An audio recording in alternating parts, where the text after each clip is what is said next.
What's going on, YouTube? Welcome back to the channel. Today we're talking about the Duke Blue Devils, giving a quick preview for this team as we approach the 2025 college football season.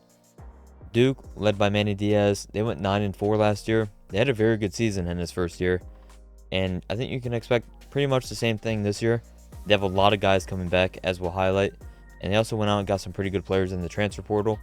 And the schedule, which we'll talk about later on in the video, it lines up pretty nicely for them.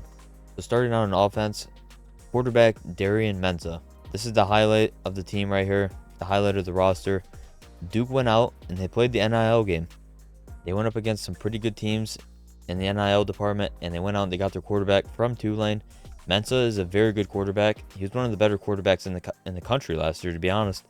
And he's a dual threat, do-it-all type of guy. And him going to Duke's a pretty big deal.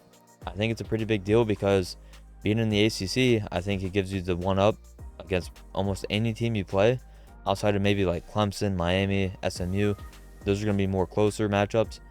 But yeah, as far as Mensa goes, he's going to be the best quarterback in just about every game Duke plays in 2025.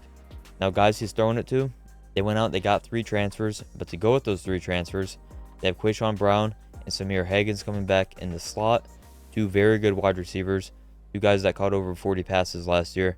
And then they went out and they got Andrel Anthony, a transfer from Oklahoma that we have not seen a lot of in his college career. He started at Michigan, he went to Oklahoma, he still didn't play a lot, and this seems like Duke's going to take a chance on him. I mean, at this point, why not? He was a pretty talented kid coming out of high school.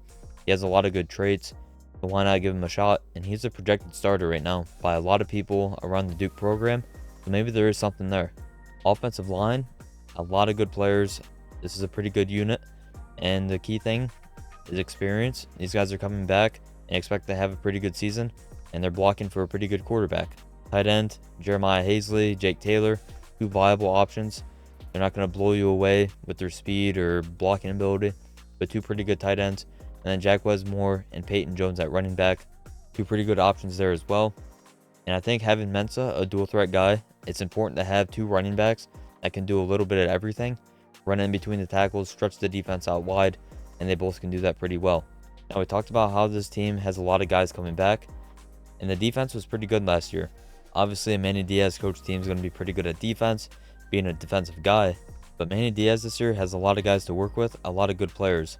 Vincent Anthony Jr., he's back. Wesley Williams is back, 2 guys that produced very well last year in the pass rush department.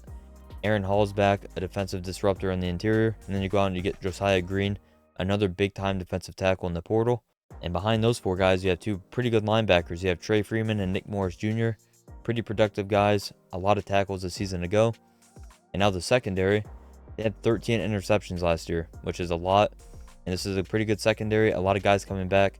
Terry Moore, Chandler Rivers, they led the way in interceptions last year. I believe Terry Moore, he had 4 picks, and Chandler Rivers had 3. So between 2 players, you had 7 interceptions. A very productive unit overall. And for the first time in a long time, I think Duke has good depth, especially on the defensive line. Preston Watson, Tyshawn Reed, just to name 2 guys. But yeah, this unit up front is going to be very good. And I expect the defense to take a huge step forward. I think they were like 60th in points allowed a year ago. I think you can expect them to be near the top 25, especially with their schedule, maybe even pushing top 20. Now, speaking of that schedule, let's get right into that right now. You start out with Elon, obviously a game you should win. And then you get Illinois, a tough out-of-conference game, a school from the Big Ten.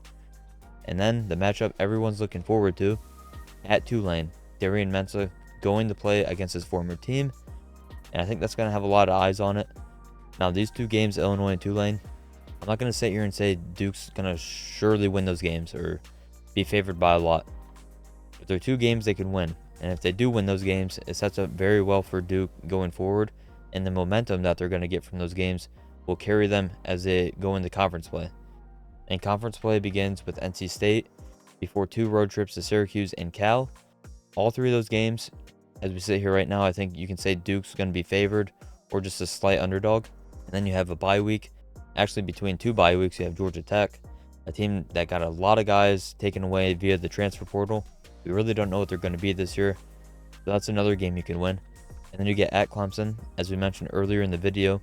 This is the game when you're not going to have the most talent, and you probably don't have the best quarterback. And with all that, it's on the road. which makes it even tougher. Yeah, I think Duke's going to be competitive in that game. Before they play UConn and Virginia, 2 more games. You probably expect Duke to win. At North Carolina, we don't know what the Tar Heels are going to look like. Obviously, with Coach Belichick, a lot of unknowns there. Nonetheless, probably a pretty good game either way, as we say here right now. Roster-wise, I'd probably give the edge to Duke. And then Wake Forest, I mean, they're probably going to be at the bottom of the ACC, bottom 2 or 3. Yeah, you got to like Duke right there as well. And this is kind of what I meant. The schedule lines up very good for them. You get Georgia Tech in between 2 byes, a game you should win. But you also get a bye right before Clemson, your hardest game on the schedule, which is very important as well. And we go back to those 2 out-of-conference games. Tulane and Illinois. Even if you lose those 2 games, you could still run conference play and end up with 1 loss, maybe to Clemson. And look at that, you're right back at 9-3. And 9-3 at Duke is very good. People need to realize how hard it is to win at Duke. And Duke being a basketball school, going out, playing the NIL game, and getting Darian Mensah is a big-time deal. And he's the type of guy that could win you those 2 out-of-conference games. One of them is against his former team. This is why you go out and you get a playmaker like him, the caliber of quarterback that he is. Duke fans, let me know down below. Do you guys agree that your defense is going to be much improved from a year ago? And how many wins do you guys think you're going to get this year? Do you think 9-3 is pretty realistic? Be sure to let me know down below. And be sure to leave a like and subscribe to the channel if you're new. And with that, I'll see you on the next video.